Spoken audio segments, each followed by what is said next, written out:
अस्सलाम वालेकुम। आज हम टॉपिक स्टार्ट करेंगे क्लास 8 हिस्ट्री का, unit number 4 political awakening in India और page number 59 communal award. Communal award, communal निकला है लफ्ज़ कम्युनिटी से और कम्युनिटी का मतलब है एक फ़िरका, एक ग्रुप ऑफ पीपल जो एक सेपरेट आइडेंटिटी रखते हो। तो कम्यूनल अवार्ड फ़िरका वाराना अवार्ड इसका मतलब बनता है उर्दू में। देखें इसका मतलब क्या है। Indian Councils Act 1909 established separate electorate for Muslims, which was later expanded to include Sikhs, Indian Christians, Anglo-Indians and Europeans by the Government of India in Act 1919। अब इंडियन एक्ट कौंसिल 1909 में एक कानून बना था इंडिया के लिए, जिसमें उन्होंने ये कहा कि वो मुसलमानों को अलग से वोट्स इलेक्शन में खड़ा होने और वोट डालने की इजाज़त देंगे। लेकिन बाद में उन्होंने सिर्फ ये इजाज़त मुसलमानों तक ही महदूद नहीं रखी, बल्कि उन्होंने सिख्स को भी इसमें शामिल किया, जो हिंदू उस वक्त सब कॉन्टिनेंट में क्रिश्चियंस रहते थे उनको भी शामिल किया। एंग्लो इंडियन से मुराद है वो लोग जिनके पेरेंट्स में से कोई एक यूरोपियन और एक सब कॉन्टिनेंट से हो, वो एंग्लो इंडियंस। और उसके अलावा जो अंग्रेज़ यहाँ पे रह रहे थे उनको भी उन्होंने वोटिंग का हक दिया। However, depressed classes were not granted this right। Depressed classes यानी जो आपको पता है हिंदुओं में ज़ात पात की तकसीम थी, और उस तकसीम में जो सबसे निचले लेवल के लोग थे जिन्हें वो अछूत कहते थे, उनको वोट का राइट नहीं दिया गया था। Simon commission recommended reserved seats for them instead of separate electorate. और जब साइमन कमीशन आया तो उन्होंने कहा कि अगर वो अछूत हैं तो आप उनके लिए रिजर्व्ड सीट्स रख लें, यानी अपनी सीट्स में से कुछ हिस्सा उनका भी रखें, लेकिन उनको अलग से वोटिंग करने और वोट में खड़े होने का हक नहीं दिया गया। उन्होंने उनको हिंदूज़ के साथ ही कंसिडर किया। Representatives of depressed classes were invited in round table conferences to discuss their stance। और अंग्रेज़ों ने उनको राउंड टेबल कॉन्फ्रेंस में भी जो थे डिप्रेस्ड क्लासेस यानी जो अछूत थे उनको बुलाया, ताकि उनकी रिप्रेजेंटेटिव्स को इनविटेशन दिया ताकि वो आएँ और अपने हिस्से की बात जो है वो वहाँ पे करें। First and second round table conference failed to resolve the issue as Congress refuse separate electorate for depressed classes. पहली और दूसरी गोल में इस कॉन्फ्रेंस जो थी वो नाकाम हो गई, क्योंकि पहले दोनों में कांग्रेस का एक ही एटीट्यूड था और वो ये था कि पूरे सब कॉन्टिनेंट की रिप्रेजेंटेटिव कांग्रेस अकेली है, ना कोई मुस्लिम्स का रिप्रेजेंटेटिव है कांग्रेस के अलावा और ना ही कोई अछूत का रिप्रेजेंटेटिव है कांग्रेस के अलावा, सिर्फ वही सोल रिप्रेजेंटेटिव है इंडिया के। इस वजह से बात आगे बढ़ी नहीं। Finding no way, the British government announced its own formula in 1932 known as communal award। अब जब गोल में इस कॉन्फ्रेंसेस का भी कोई नतीजा नहीं निकला और उन्होंने जो नेहरू रिपोर्ट पेश की उसका कोई नतीजा नहीं निकला, 14 पॉइंट्स का कोई नतीजा नहीं निकला, साइमन कमीशन का कोई नतीजा नहीं निकला, तो क्या हुआ, अंग्रेज़ हुकूमत ने देखा कि यार कोई रास्ता तो निकल नहीं रहा सब कॉन्टिनेंट के लोगों से, तो उन्होंने खुद से एक इसका सोल्यूशन निकाला, कम्यूनल अवार्ड। यानी बड़े सगीर में रहने वाली जितनी भी कम्युनिटीज़ हैं, चाहे वो मेजॉरिटी हैं चाहे वो माइनॉरिटी हैं, उन सब को अलग अलग रिप्रेजेंटेटिव के तौर पे हुकूक दिए जाएंगे। This award retained separate electorate for Muslims and all other minorities in India. और इस वजह से क्या हुआ कि मुस्लिम्स और इस हिंदूज़ और इनके अलावा जितनी भी और कम्युनिटीज़ रहती थी इंडिया में, उन सब को सेपरेट इलेक्टोरेट का हक दे दिया गया। Based on weightage Muslims received more representation in Muslim minority provinces. और वेटेज की बिना पे यानी जो कि मुस्लिम्स ज़्यादा हैं बाकी माइनॉरिटीज़ की निस्बत, तो मुस्लिम्स को ज़्यादा रिप्रेजेंटेटिव हकूक मिले बाकी कम्युनिटीज़ की निस्बत। आगे आए इंडियन इलेक्शंस 1937। अब इलेक्शन हुए थे इंडिया में 1937 में, इसलिए ताकि ब्रिटिश की बजाय सब कॉन्टिनेंट के लोगों के अंदर से यानी कांग्रेस और ऑल इंडिया मुस्लिम लीग और क्रिश्चियंस और जितने भी बाकी कम्युनिटीज़ हैं उन सब की तरफ से इंडिया में हुकूमत बनाई जाए। तो उसका क्या नतीजा निकला देखें। इन 1937 the elections for 11 provincial assemblies were held under the Indian government act 1935। Indian government act एक पास हुआ था 1935 में, एक कानून था बनाया गया जिसके ज़रिए ये बताया गया कि वो किस तरीके से अगर हुकूमत बनती है सब कॉन्टिनेंट के अंदर इंडियन लोगों की, तो वो किस तरह उस हुकूमत को डील करेंगे। तो इस इंडियन एक्ट के तहत 11 प्रोविंसेस में उनकी असम्बलीज़ के हुए थे इंतखाबात यानी इलेक्शंस हुए। Out of 1585 seats, total seats कितनी थी 1585। इंडियन नेशनल कांग्रेस वन 706 और उनमें से कांग्रेस ने कितनी सीटें जीती 706, while the Muslim league one 106 से, लेकिन सिर्फ मुस्लिम्स को 106 सीटें मिली 11 असम्बलियों में से। Hence Congress could not prove its point of being the sole representative of the people of the India. और इस वजह से आप देखें 706 प्लस 106 को कंबाइन करो तो ये 1585 नहीं बनती। तो इससे क्या साबित होता है कि आधी सीट्स सिर्फ सब कॉन्टिनेंट के जो पूरे सब कॉन्टिनेंट के रिप्रेजेंटेटिव कहते थे अपने आप को कांग्रेस, उन्होंने जीती, जबकि बाकी की आधी जो थी वो डिफरेंट कम्युनिटीज़ ने जीतनी, डिफरेंट कम्युनिटीज़ के लोगों ने वो सीट्स अपने लिए जीतनी। तो उससे जो इंडियन नेशनल कांग्रेस का दावा था कि वो इस इलाके के सिर्फ वाइस रिप्रेजेंटेटिव हैं, वो गलत साबित हो गया।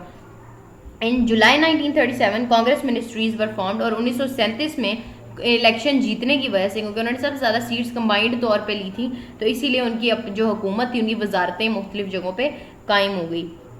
कांग्रेस मिनिस्ट्रीज, अब देखेंगे कांग्रेस ने अपनी मिनिस्ट्रीज कहाँ कहाँ और किस तरह से कायम की। Even though the Muslim League offered the National Congress to form a coalition government, Congress refuse the offer.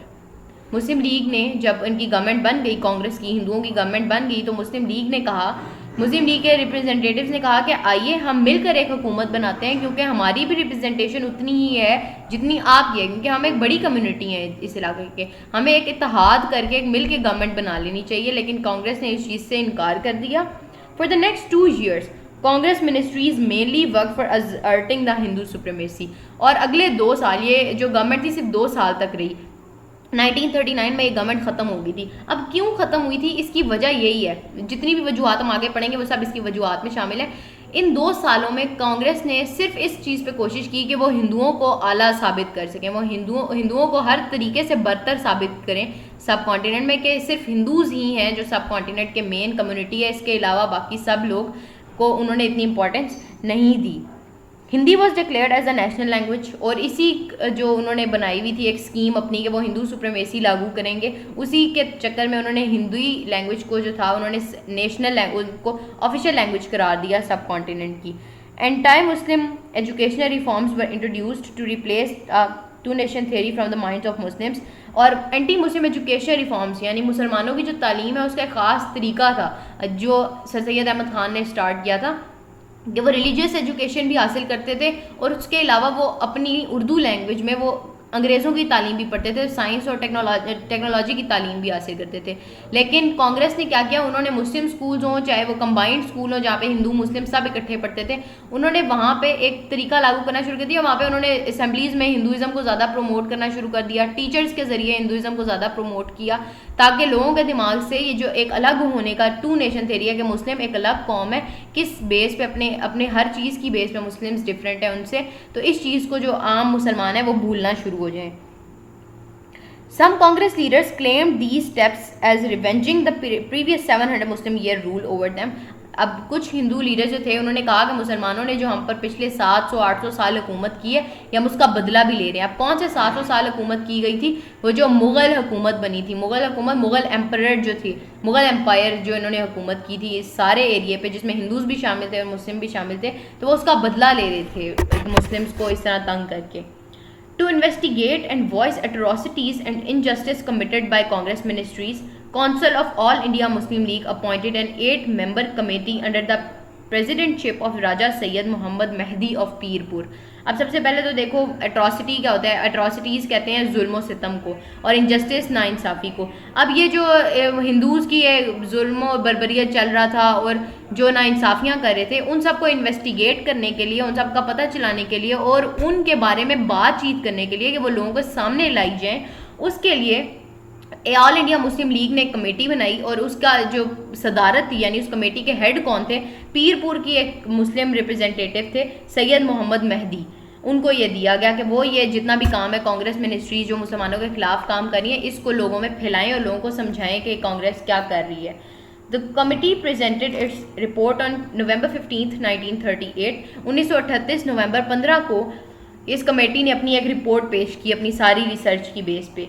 Pirpur and other reports of similar nature played an important role to awaken the Muslims to be united under the flag of All India Muslim League। और सिर्फ पीरपुर के इलाके से नहीं बल्कि different इलाकों से different मुस्लिम representatives ने अपनी इन्फॉर्मेशन इकट्ठी की, उन्होंने रिपोर्ट्स तैयार की और उन सब रिपोर्ट्स में एक ही चीज़ मुश्तरक थी कि कांग्रेस हर तरीके से एंटी मुस्लिम कैंपेन्स चला रही है।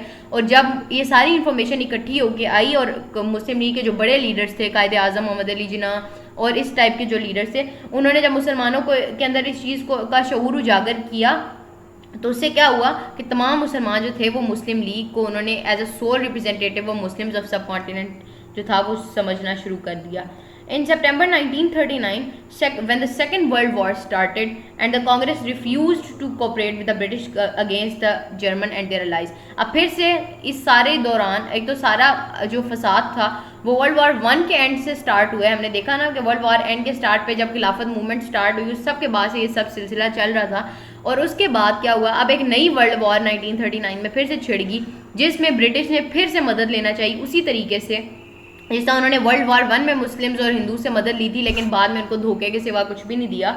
तो कांग्रेस ने इस दफ़ा उनके हेल्प करने से इनकार कर दिया क्योंकि कांग्रेस वक्त गवर्नमेंट पार्टी थी, तो इसलिए उन्होंने जो था वो पूरे सब कॉन्टिनेंट का रिप्रेजेंटेटिव होने के नाते उन्होंने इनकार कर दिया कि वो अब ब्रिटिश का किसी भी अलाइड पावर के अगेंस्ट साथ नहीं देंगे। अंडर दो सर्कमस्टांसेस, इन हालात में द कांग्रेस मिनिस्ट्रीज रिजाइन, इन्हीं हालात में कांग्रेस की जो वजारतें थी, वजीर थे, उन्होंने इस्तीफे देना शुरू कर दिए, उन्होंने गवर्नमेंट छोड़ दी। Hence a period of atrocities for the Muslim came to an end, और जो ही उन्होंने वजारतें छोड़ी मुसलमानों के ऊपर जुल्म सितम का जो एक दौर चल रहा था वो अपने अख्ताम को पहुंचा। Quaid e Azam Mohammad Ali Jinnah announce December 22, 1939 as a day of deliverance, और उन्होंने अपनी वजारतें कब छोड़ी थी, 22 दिसंबर 1929 को। तो उन्होंने क्या किया, कायद-ए-आज़म ने उसको योम निजात, डे ऑफ डिलीवरेंस यानी योम निजात के तौर पे सेलिब्रेट करने का कहा, और पूरे सब कॉन्टिनेंट में ये बड़ा मशहूर तरीके से सेलिब्रेट किया गया। ठीक हो गया, आगे आ जाओ, reorganisation of All India Muslim League. अब रीऑर्गेनाइजेशन कैसे आ गई, अब मुस्लिम लीग इतना अच्छा काम तो कर रही थी, उन्होंने सारे, तो रीऑर्गेनाइजेशन की कैसे ज़रूरत पड़ी। अब देखें, advocate of Hindu Muslim unity Mohammad Ali Jinnah was completely disappointed by the entire Muslim attitude of Hindu leaders reflected in Nehru report. Nehru report में जिस तरह जो हिंदू लीडर्स थे जो अपने आप को उस वक्त ये कहते थे कि वो सब कॉन्टिनेंट की तमाम कम्युनिटीज़ के रिप्रेजेंटेटिव हैं, उन्होंने जब मुसलमानों के तमाम हुकूक देने और उनको समझने और उनके मुतालबात को मानने से इनकार किया, तो वो नेहरू रिपोर्ट में उन्होंने बड़े वाज़ेह तरीके से ये बातें लिखी। मोहम्मद अली जिन्ना जो उस वक्त तक कांग्रेस का भी हिस्सा थे और ऑल इंडिया मुस्लिम लीग का भी हिस्सा थे, और वो ये चाहते थे कि सब कॉन्टिनेंट से सिर्फ अंग्रेज़ों को निकाल दिया जाए और मुस्लिम्स और हिंदूज़ मिल के रहें। तो उनको इस चीज़ से बड़ी मायूसी हुई कि ये हिंदूज़ जो हैं ये तो सिर्फ अपने फ़ायदे के बारे में सोच रहे हैं। Situation within Muslim League saddened him further, और मुस्लिम लीग के अंदर जो था क्या हालात थी, मुस्लिम लीग के अंदर टूट फूट थी, जो लोग थे वो एक दूसरे का साथ नहीं दे रहे थे, कोई लोग भी सीरियस होके जो है वो मुस्लिम कम्युनिटी की बेहतरी के लिए नहीं सोच रहे थे, इस वजह से वो मज़ीद उदास हो गए। After attending first round table conference he decided to leave India and settle down in London, और जब पहली कॉन्फ्रेंस हुई राउंड टेबल कॉन्फ्रेंस लंदन में, तो उन्होंने और उसका भी कोई ख़ास नतीजा नहीं निकला, तो वो इतने मायूस हुए इंडिया की हालत से कि उन्होंने सोचा कि वो सब कॉन्टिनेंट को छोड़ दें और लंदन में जाके मुस्तकिल वो सेटल हो जाएं, यानी वो सब कॉन्टिनेंट को छोड़ दें, यहाँ की सियासत, यहाँ के मामला सब कुछ छोड़ दें और लंदन में जाके बस जाएँ। In 1933 में proposal of a separate Muslim state under the name of Pakistan motivated young Muslim intellectuals in India to accelerate political consciousness। अब क्या हुआ, 1933 में दोबारा से एक पेशकश की गई एक मुस्लिम लीडर की तरफ से कि हमें एक अलग रियासत चाहिए।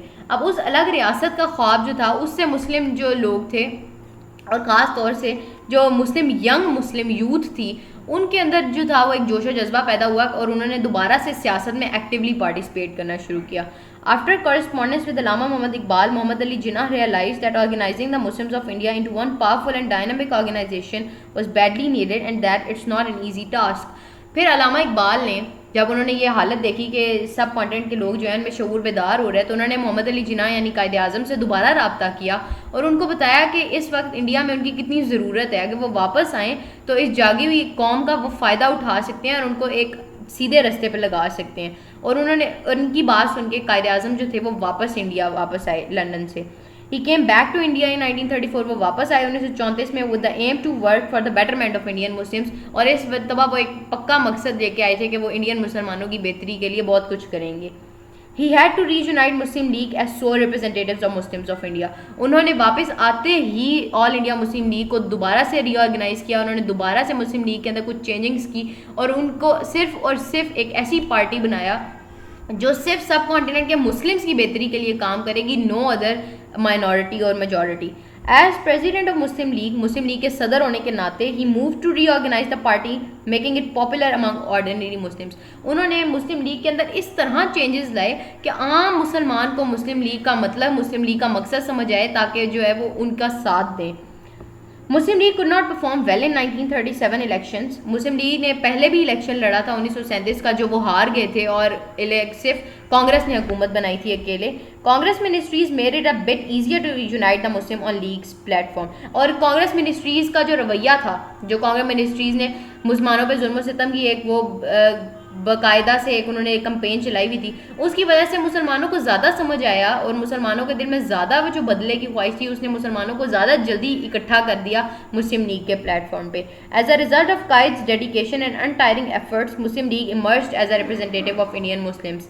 अब क्या हुआ कि कायद आज़म ने जो अनथक कोशिशें की थी और उन्होंने जो पूरी लगन और मेहनत के साथ काम किया ताकि वो ऑल इंडिया मुस्लिम लीग को मुसलमानों का 100 रिप्रेजेंटेटिव बना सकें, वो उनकी कोशिशों से कामयाब हो गया।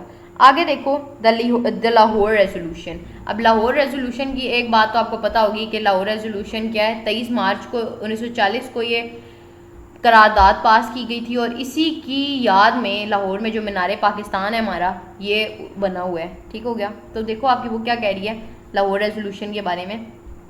The Lahore resolution is considered as a landmark document in the history of Pakistan. Pakistan की तारीख में ये एक बड़ी अहम दस्तावीज़ है, बहुत अहम करारदाद है Lahore resolution.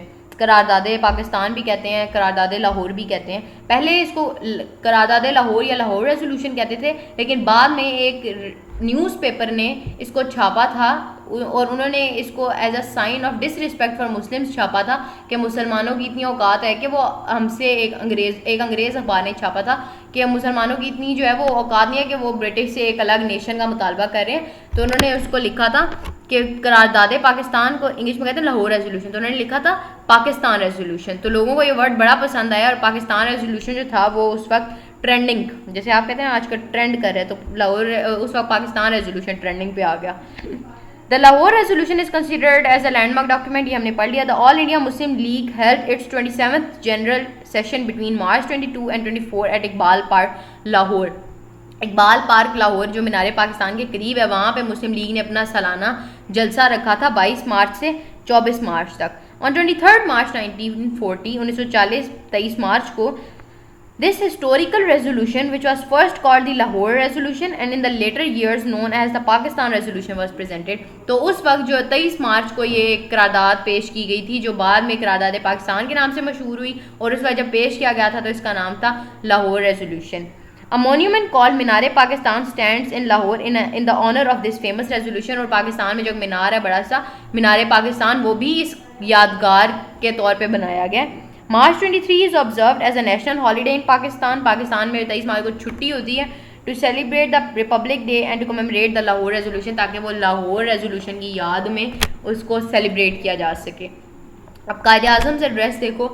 On the first day of the session, मतलब जो उन्होंने सेशन किया था इकबाल पार्क लाहौर में, उसके पहले दिन 3 दिन चला था ना, 22, 23, 24, कायद आज़म मोहम्मद अली जिन्ना delivered a speech saying that the Hindus and Muslims were two different nations deriving their inspiration from different sources and personalities। तो मोहम्मद अली जिन्ना ने उधर पहले दिन जो स्पीच की 22 मार्च को, उन्होंने कहा कि मुसलमान और हिंदू जो है वो हर अलग अलग कौम है, उनके सोर्स ऑफ इंस्पिरेशन और पर्सनैलिटीज़ डिफरेंट है।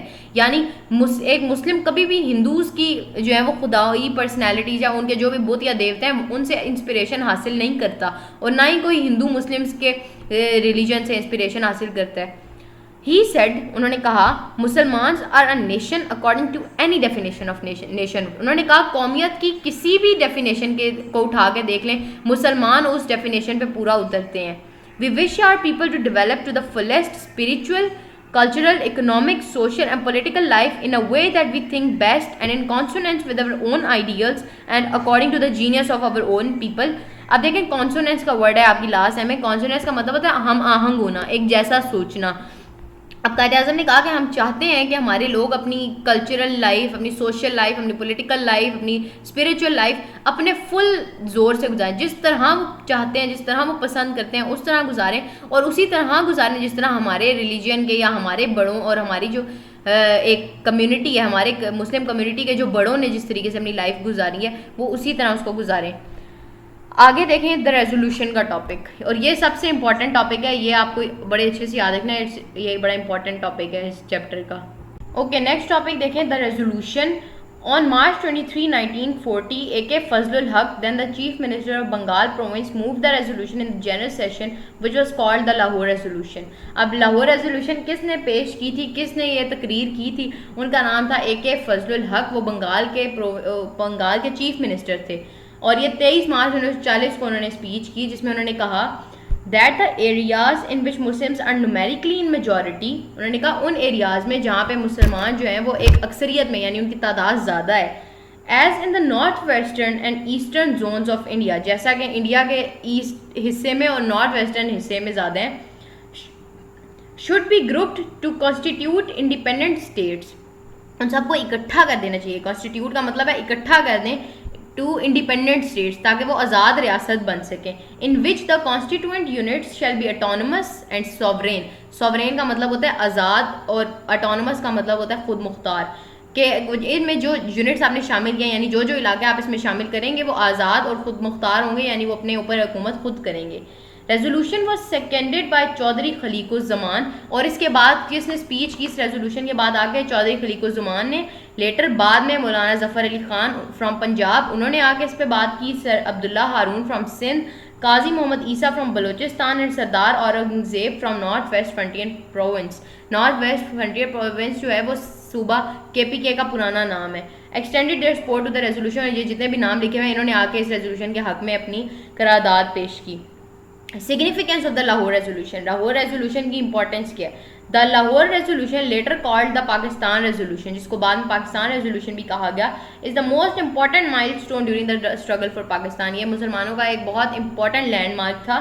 This resolution made it clear, इसने ये साबित कर दिया that there was only one destination for the Muslims of the sub continent Pakistan, कि सब कॉन्टिनेंट के मुसलमानों के लिए सिर्फ एक ही मंजिल है और वो है Pakistan.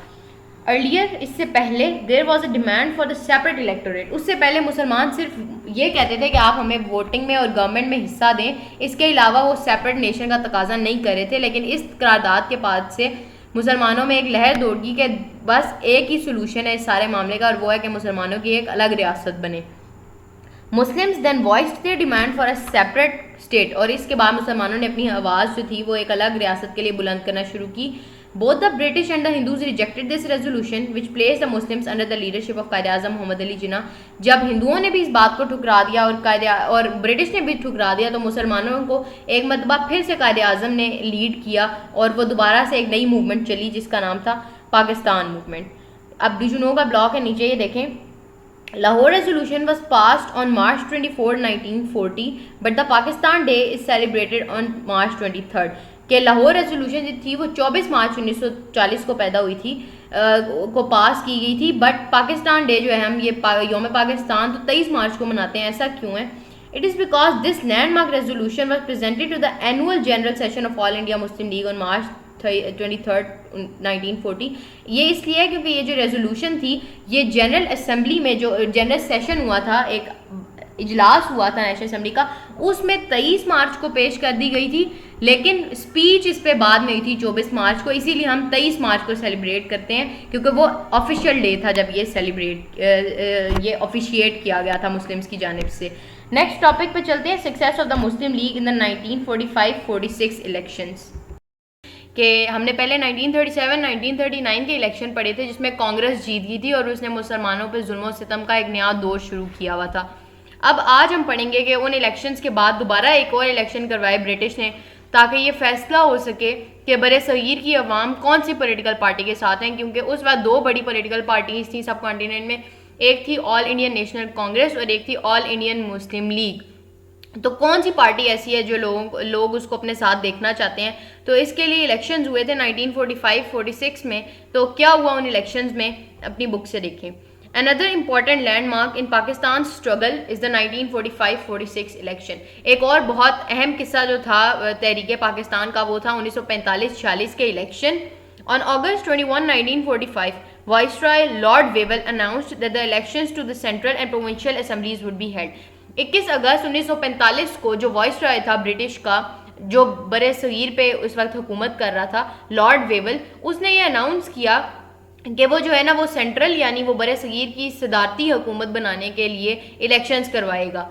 This signed a major change in the policies of the new British government. That came into power after the second world war. ये एक बहुत बड़ी तब्दीली थी जो ब्रिटिश गवर्नमेंट सब कॉन्टिनेंट के अंदर ला रही थी दूसरी जंग अजीम के बाद। इन द 1937 इलेक्शंस, 1937 के इलेक्शंस में Muslims of the sub continent didn't know how cruel the Congress ministries would be. Congress जो मुसलमान थे सब बड़े सगीर के, उनको अंदाज़ा नहीं था कि कांग्रेस जो है, जो ये दावे करती है कि वो सब कॉन्टिनेंट की हर कम्युनिटी के रिप्रेजेंटेटिव है, वो उनके साथ कैसा सलूक करेंगे अगर वो इलेक्शन जीत गए। Between 1937 and 1939, Congress ministries proved to be a nightmare for the Muslims. 1937 से लेकर 1939 तक के जो 2 साल थे उसमें कांग्रेस मुसलमानों के लिए एक डरावना ख्वाब साबित हुई। नाइटमेयर का मतलब होता है डरावना ख्वाब। तो अब हमने पढ़ा था ना कि उन्होंने इतना जुल्म सितम किए कि जिस दिन गवर्नमेंट उनकी ख़त्म हुई, कायद आज़म ने योम निजात, डे ऑफ डिलीवरेंस सेलिब्रेट करने का हुक्म दिया। तो इतना ज़्यादा मुसलमान उनसे तंग थे। 1945-46 elections were not less than a referendum for Pakistan, और 1945-46 के इलेक्शन पाकिस्तानी उन अवाम के लिए जो पाकिस्तान बनता देखना चाहते थे उनके लिए रेफरेंडम से कम नहीं था। अब रेफरेंडम क्या होता है? रेफरेंडम एक ऐसा पॉलिटिकल फैसला होता है और जिसमें लोगों से, आम आवाम से राय ली जाती है और उसमें कोई दो राय नहीं होती कि ऐसा होगा तो ऐसा होगा, नहीं। एक फैसला होता है कि क्या आप चाहते हैं कि ये हो, हाँ या ना, बस। तो उस पर लोगों की राय हासिल की जाती है। तो ये रेफरेंडम था पाकिस्तानी उन लोगों के लिए जो हमेशा से हिंदुओं से निजात चाहते थे। Muslim League participated in these elections in the name of Pakistan as a sovereign country for the Muslims of the subcontinent। और बड़े सगीर के मुसलमानों के लिए की रिप्रेजेंटेटिव मुस्लिम लीग ने जब इस सेशन में, इस इलेक्शंस में हिस्सा लिया, तो उन्होंने इसलिए हिस्सा नहीं लिया कि वो ब्रिटिश गवर्नमेंट के साथ मिलकर एक हुकूमत बनाना चाहते हैं, बल्कि उन्होंने ये इलेक्शन इसलिए लड़ा कि वो पाकिस्तान की गवर्नमेंट बनाना चाहते हैं, यानी इसलिए लोगों का साथ उनको चाहिए। Quaid-e-Azam and the other leaders of the Muslim League speeded up their efforts to make the elections a success for the Muslims। Quaid-e-Azam और जो भी दूसरे बड़े रहनुमा थे, मुस्लिम रहनुमा बड़े सगीर के, उन्होंने अपनी कोशिशें तेज़ कर दी ताकि इन इलेक्शंस में कोई भी चांस ना रहे मुसलमान हार जाएं। उन्होंने हर मुमकिन कोशिश की, हर तरीके से पॉसिबल उन्होंने आउटकम की तैयारी की कि मुसलमान हर तरीके से जो है वो इस इलेक्शन में फतह हासिल करें। In the next few weeks, अगले कुछ हफ्तों में, despite his health issues, Quaid-e-Azam address thousand of people. Quaid-e-Azam की सेहत जो थी वो अब 1945-46 में तकरीबन ख़राब हो रही थी, लेकिन इस गिरती हुई सेहत के बावजूद भी कायद-ए-आज़म ने जब 1945-46 के इलेक्शंस हुए तो उन्होंने जगह जगह पे जाके खिताब किए, जलसे किए और स्पीचेस की। He spoke at many gatherings in different provinces, issued press statements and gave interviews. उन्होंने बहुत सारे सूबों में जो जलसे हुए वहाँ पे उन्होंने खिताब किया। इशूड प्रेस स्टेटमेंट्स, इन्होंने जो ख़बरों और न्यूज़ वाले एजेंसीज होती हैं उनको इंटरव्यूज़ दिए, एंड गेव इंटरव्यूज़, और आगे पीछे जितने भी लोग थे जो इन्होंने इनका इंटरव्यू लेना चाहा उन्होंने उनको इंटरव्यूज़ भी दिए। Elections for the central assembly were held in December 1945, और जो मेन असेंबली थी यानी जो कानून साज असेंबली थी उसके लिए जो इलेक्शंस थे वो 1945 में हुए। अच्छा, अब इनको 1945-46 इलेक्शन क्यों लिखते हैं? क्योंकि ये इलेक्शन ना दिसंबर में हुए थे और अगले महीने जनवरी तक कंटिन्यू रहे थे, एक साल के खात्मे पर दूसरे साल के स्टार्ट हुए थे, इसलिए इसको 1945-46 इलेक्शन लिखा जाता है। The Muslim League showed impressive performance and won all 30 reserved seats for the Muslim। Muslim League ने इस इलेक्शंस में बहुत अच्छी परफॉर्मेंस दिखाई और मुस्लिम्स के लिए, मुस्लिम कम्युनिटी के लिए 30 सीटें थी सेंट्रल असेंबली में, जो मुसलमानों ने सब की सब जीत ली। और सारी की सारी रिजर्व सीट जीतना इलेक्शन में कोई मामूली बात नहीं होती। आज भी सारी रिजर्व सीट्स जो हैं वो जीत ली जाएँ तो वो एक बड़ा ब्रेक थ्रू समझा जाता है इलेक्शंस में। For the provincial assemblies, elections were conducted in January 1946, where the Muslim League won about 95% of the total Muslim seats। अब जो सेंट्रल असेंबली थी उसका जो इलेक्शन हुआ था वो दिसंबर 1945 में हुआ था, और फिर प्रोविंशियल असेंबलीज के लिए इलेक्शन हुए जनवरी 1946 में, और उसमें भी मुस्लिम लीग बड़े अच्छे तरीके से जीती। उन्होंने 95% सीट्स जो थी अपनी वो जीत ली। These results were a clear proof that the Muslim League was a sole representative of the Muslims of the subcontinent। और ये जो एक रिजल्ट आया इलेक्शंस का कि मुस्लिम लीग ने सेंट्रल असेंबली में अपनी सारी जीतें जीत ली, प्रोविंशियल असेंबली में भी अपनी 95% से ज़्यादा सीट्स जीती, ये एक प्रूफ था सब के लिए कि मुसलमान जो है बड़े सगीर के, उनकी एक ही पॉलिटिकल पार्टी है, वो एक ही तरीके से अपनी बात जो है वो पहुँचाना चाहते हैं, और वो है Muslim League. After this clear verdict कहते हैं फैसले को, इस साफ सुथरे फैसले के बाद emergence of Pakistan became more obvious then before. इसके बाद, इन इलेक्शंस के फैसले के बाद, पाकिस्तान का जो क्याम था वो और ज़्यादा ज़रूरी साबित हो गया और लोगों को अंदाज़ा हुआ कि मुसलमान जो है वो इस मामले में कितना सीरियस है। N interim government was formed until the independence of Pakistan and India. Interim government कहते हैं अबूरी हुकूमत, जहाँ पे 2 या 3 पार्टियाँ मिलकर हुकूमत करती हैं। तो एक ऐसी अबूरी हुकूमत कायम की गई थी जहाँ पे पाकिस्तान और इंडिया की सेपरेशन यानी ये जो आज़ादी दोनों को मिली उससे पहले तक दोनों ने हुकूमत करना थी, तो एक साल ही रह गया था। 1947 में पाकिस्तान इंडिया सेपरेट हो गए, 1946 में इलेक्शंस खत्म हुए, तो एक साल ही था बस जिसमें इंटरिम गवर्नमेंट क्रिएट कर ली। And this government helped the British government in the process of transferring the power to the local people। और ये गवर्नमेंट जो थी वो सोलली इसी प्रोसेस के लिए बनाई गई थी कि जब ब्रिटिश जो है वो यहाँ से जाएंगे और वह हुकूमत के जितने भी निज़ाम और मामलात हैं वो मुसलमानों को और हिंदुओं को सेपरेट करके जाएंगे, तो उस प्रोसेस में मुस्लिम्स और हिंदूज ब्रिटिश गवर्नमेंट को क्या करेंगे, उनकी मदद करेंगे। 3rd June plan, next topic. 3rd June plan actual में एक का ड्राफ्ट लिखा गया था जिसमें पाकिस्तान और इंडिया की सेपरेशन के बारे में बताया गया था कि ब्रिटिश इस डेट को जो है वो सब कॉन्टिनेंट छोड़ के चले जाएंगे, इतना हिस्सा बड़े सगीर का जो है वो मुस्लिम्स के पास जाएगा, उसका नाम ये होगा, इतना हिस्सा इंडिया के पास जाएगा, ये बॉर्डर होगा दोनों का और ये मैप बनेगा आपके मुल्कों का। ये चीज़ें इसमें लिखी हुई थी। अब ये प्लान जो था वो 3rd जून को प्रेजेंट किया गया था, इसीलिए इसको द 3rd जून प्लान भी कहते हैं। In the next few months, Congress also realized that it was no longer possible to avoid the partition of the country into 2 sovereign states। अब आने वाले महीनों में जब मुस्लिम लीग ने ये इलेक्शन जीत लिया और एक टाइम गवर्नमेंट क्रिएट कर ली, तो कांग्रेस को भी इस चीज़ का अंदाज़ा हो गया कि भाई अब सिर्फ एक ही सोल्यूशन है और वो यही सोल्यूशन है कि बड़े सगीर जो है वो 2 हिस्सों में बट जाए, 2 कंट्रीज़ में डिवाइड हो जाए। ऑन जून 3, 1947, 3 जून 1947 को British prime minister Attlee announce the partition plan which is known as a 3rd June plan. 3 जून 1947 को एक प्लान अनाउंस किया प्राइम मिनिस्टर ने, बरतानवी वजीर आजम जिसका नाम था एटली, और उसको कहा जाता था पार्टीशन प्लान। ठीक हो गया, तो वो पार्टीशन प्लान चूँकि 3rd जून को प्रेजेंट किया गया था तो उसका नाम 3rd जून प्लान भी पड़ गया। According to the plan, provincial assemblies of Bengal and Punjab would meet in 2 parts separately to vote the decision on partition। उन्होंने कहा कि बंगाल और पंजाब की जो सूबाई असम्बली हैं वो अपने हक में वोट करेंगी, क्या वो पाकिस्तान के साथ रहना चाहती हैं या नहीं, या वो इंडिया के साथ शामिल होना चाहती हैं या नहीं। The provincial assemblies of Sindh and Balochistan were authorized to express their own decision। इसी तरह जो सिंध और बलोचिस्तान की असम्बलियाँ थी उनको भी कहा गया कि आप अपने हकूक़ के अपनी राय के बारे में हमें बताएं कि आप किसके साथ शामिल और शरीक होना चाहते हैं। In the north west frontier province है सूबा Khyber Pakhtunkhwa, the partition decision was to be taken through a referendum. और जो सूबा KPK के लोग थे उन्होंने कहा कि वो एक रेफरेंडम कराना चाहते हैं, रेफरेंडम के जरिए अपने हकूक जो हैं वो लोगों को बताएंगे। Similarly a referendum was to be held in Sylhet region of Assam. इसी तरह असम का एक इलाका था सिलहट, वहाँ पे मुस्लिम पॉपुलेशन बहुत ज़्यादा थी, तो उनको भी ये राय का हक दिया गया कि आप बताएं आप कौन से मुल्क के साथ साइड करना चाहते हैं। The princely states were not to be transferred to either India or Pakistan before their own decision। princely states बड़े सगीर में कुछ ऐसी जगह थी जो ना मुस्लिम्स के साथ थी, पूरे इस जो हमने पूरा चैप्टर पढ़ा जितने भी इश्यूज थे, ना उन्होंने मुस्लिम्स का साथ दिया ना उन्होंने हिंदूज का साथ दिया। अब एक ऐसे टाइम पे जब इलाके डिवाइड हो रहे थे, जब मतलब जो इलाका जिसके पास आ गया वही उस पर हुकूमत करेगा, अब वो दोबारा से अपना हक नहीं जता सकता कि मैं मुस्लिम हूँ और मैं हिंदू हूँ और मैं ये चाहता हूँ वो चाहता हूँ, अब उसको चाहिए कि वो साइड करे। तो प्रिंसली स्टेट्स वो स्टेट्स थी जिनके ऊपर कोई छोटे मोटे नवाब, बादशाह, अमीर हुकूमत कर रहे थे, तो उनको भी हक दिया गया, उन्हें कहा गया कि आप अपना फैसला करें और बता दें, आप जो फैसला कर लेगा वो उसी के साथ शामिल हो जाएगा। और कश्मीर और जो थी वो वही एक, और तिब्बत का इलाका कुछ ऐसा था, और कश्मीर एक उन्हीं रियासतों में से एक है जो अपना फैसला वक्त पे नहीं कर पाए। जब उन्होंने वक्त पे फैसला नहीं किया था तो इंडियन आर्मी ने बाद में पार्टीशन के फ़ौरन बाद कुछ दिनों के बाद 1947 में ही उन पे हमला किया और कश्मीर को ले लिया, और आज तक कश्मीर का मामला जो है वो उसी तरह फंसा हुआ है। तो द इंडियन इंडिपेंडेंस एक्ट, अब इंडियन इंडिपेंडेंस एक्ट क्या है? On the basis of June 3rd plan, ये 3 जून प्लान के मुताबिक the Indian independence act was passed by the British parliament in July 1947। एक उन्होंने एक्ट पास किया, एक कानून पास किया जिसका नाम रखा गया इंडियन इंडिपेंडेंस एक्ट, ताकि उसमें वो जितनी भी पार्टीशन रिलेटेड चीज़ें हैं उनको सॉलिडिफाई कर सकें, उनको कानूनी शक्ल दे सकें। Following are the salient features of this act, और ये दर्जैल में जो है वो उसके मेन पॉइंट्स लिखे हुए हैं। On August 15, India would be divided into 2 dominion states, Pakistan and India. Dominion का मतलब है आज़ाद। अच्छा, 15 अगस्त को पाकिस्तान और इंडिया की 2 आज़ाद रियासतें कायम कर दी जाएंगी और सब कॉन्टिनेंट जो है आपका बड़े सगीर उसको डिवाइड कर दिया जाएगा।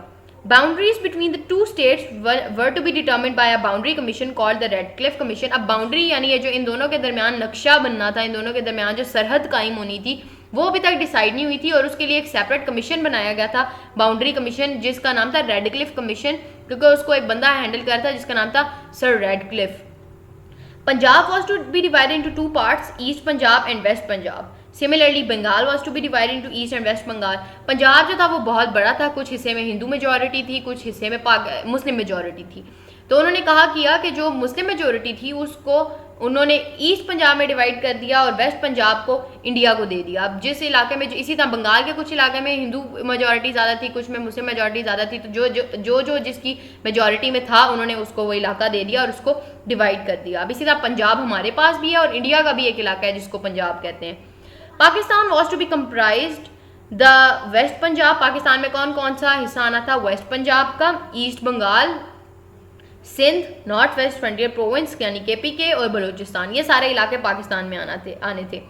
Princely states were free to join इधर इंडिया और पाकिस्तान और रिमेन इंडिपेंडेंट। प्रिंसली स्टेट्स जो थी उनको ये हक दिया गया कि वो चाहे इंडिया ज्वाइन करना चाहे इंडिया के साथ हो जाए, पाकिस्तान के साथ होना चाहिए पाकिस्तान के साथ हो जाए, और अगर वो आज़ाद रहना चाहती हैं तो वो आज़ाद रहें। कश्मीर ने भी यही फैसला किया था कि वो आज़ाद रहेंगे, लेकिन दो बड़ी रियासतों के दरमियान एक छोटी रियासत पे हमला होना यकीनी बात थी। For the time being till the constitution was made, और कुछ अरसे के लिए जब तक ये दोनों रियासतें अपना अपना कानून बना लेती हैं, both of them would be govern in accordance with the government of India act 1935। हर मुल्क का एक कानून होता है, तो जब तक ये दोनों रियासतें अपना कानून बनाएंगी तब तक इन दोनों पे गवर्नमेंट ऑफ इंडिया एक्ट 1935 जो ये प्लान तैयार किया गया इसी के मुताबिक हुकूमत की जाएगी। और जब ये अपना अपना कानून तैयार कर लेंगे तो फिर ये जो है वो इस्तेमाल करने की ज़रूरत नहीं रहेगी। लास्ट टॉपिक और अगले टॉपिक पे हैं the creation of Pakistan. Pakistan का क्याम।